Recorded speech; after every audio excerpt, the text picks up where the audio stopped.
Parashakti movie review. ಈ movie controversy create ಮಾಡಬಹುದು ಅಂತ ಅನ್ಕೊಂಡಿದ್ದೆ, ಆದ್ರೆ ಈ ಮೂವಿ ನೋಡಿದ ಮೇಲೆ ಇದನ್ನ ಯಾರು ಸೀರಿಯಸ್ ಆಗಿ ತಗೊಳ್ಳಲ್ಲ. ಯಾಕಂದ್ರೆ ಮೂವಿ ನೋಡಿದವರಿಗೆ ತಲೆನೋವೇ ತಡೆಯಕ್ಕಾಗಲ್ಲ, ಟ್ಯಾಬ್ಲೆಟ್ ತಗೊಂಡು ಮಲ್ಕೊಬಿಡ್ತಾರೆ. 1950s 60s ಅಲ್ಲಿ ತಮಿಳ್ನಾಡಲ್ಲಿ ನಡೆದಿರೋ ಆಂಟಿ ಹಿಂದಿ ಮೂವ್ಮೆಂಟ್ ನ ಕೋರಾಗಿ ಇಟ್ಕೊಂಡು ಸಬ್ಜೆಕ್ಟ್ ಮಾಡಿದ್ದಾರೆ. ಆದ್ರೆ ಮೂವಿ ರಿಯಲ್ ಲೈಫ್ ಇನ್ಸ್ಪೈರ್ಡ್ ಅಂತಾನು ಜಸ್ಟಿಫೈ ಮಾಡ್ಕೊಳ್ಳಲ್ಲ, ಪ್ಯೂರ್ಲಿ ಫಿಕ್ಷನಲ್ ಅಂತಾನು ಜಸ್ಟಿಫೈ ಮಾಡ್ಕೊಳ್ಳಲ್ಲ. ತಡ್ಕಾಡುತ್ತೆ. ಪ್ರತಿ 10-15 ಮಿನಿಟ್ಸ್ಗೊಂದು ಸ್ಟ್ರೈಕ್ ಆಗ್ತಾನೆ ಇರುತ್ತೆ, ಆದ್ರೆ ಅದಕ್ಕೆ ಒಂದು ಎಮೋಷನಲ್ ಡೆಪ್ತ್ ಇಲ್ಲ, ಆಡಿಯನ್ಸ್ ಅದಕ್ಕೆ ಕನೆಕ್ಟ್ ಆಗೋದೂ ಇಲ್ಲ. ಒಂದು ಮೂಮೆಂಟ್ ಆದ್ಮೇಲೆ ಯಾಕೆ ಗುರು ಇವರೆಲ್ಲ ಹಿಂಗ್ ಆಡ್ತಿದ್ದಾರೆ ಈ ಮೂವಿಲಿ ಅಂತ ಅನ್ಸ್ಬಿಡುತ್ತೆ. ಒಂದು ಪೊಲಿಟಿಕಲ್ ಡ್ರಾಮಾ ಮಾಡಬೇಕು ಅಂದ್ರೆ ರಿಸರ್ಚ್ ತುಂಬಾನೇ ಇಂಪಾರ್ಟೆಂಟ್ ಆಗುತ್ತೆ, ಆದ್ರೆ ಇವರು ಅದೇನು ಮಾಡಿದ್ದಾರೆ ಅಂತಾನೆ ಅನ್ಸಲ್ಲ. ಸುಮ್ಮನೆ ಹಿಂದಿ ಇಂಪೋಸಿಷನ್ ಮೇಲೆ ಒಂದು ಮೂವಿ ಮಾಡೋಣ ಅನ್ನೋ ತರ ಇದೆ.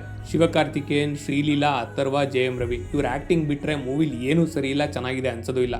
ಸಾಲದಕ್ಕೆ 3-4 ಕ್ಯಾಮಿಯೋ ಬೇರೆ. ಸುಧಾ ಕೊಂಗಾರ ಅವರು ಇಂಥ ಮೂವಿ ಮಾಡ್ತಾರೆ ಅಂತ ನಾನು ಎಕ್ಸ್ಪೆಕ್ಟೇ ಮಾಡಿರಲಿಲ್ಲ. ಫಸ್ಟ್ ಹಾಫ್ ಅಲ್ಲಿ ನಿದ್ದೆ ಬರಂಗ್ ಆಗ್ತಾ ಇತ್ತು, ಸೆಕೆಂಡ್ ಹಾಫ್ ಅಲ್ಲಿ ನಿದ್ದೆ ತಡೆಯೋಕ್ಕೆ ಆಗ್ತಿರ್ಲಿಲ್ಲ, ಅಷ್ಟು ವರ್ಸ್ಟ್ ಆಗಿತ್ತು ಸ್ಕ್ರೀನ್ ಪ್ಲೇ.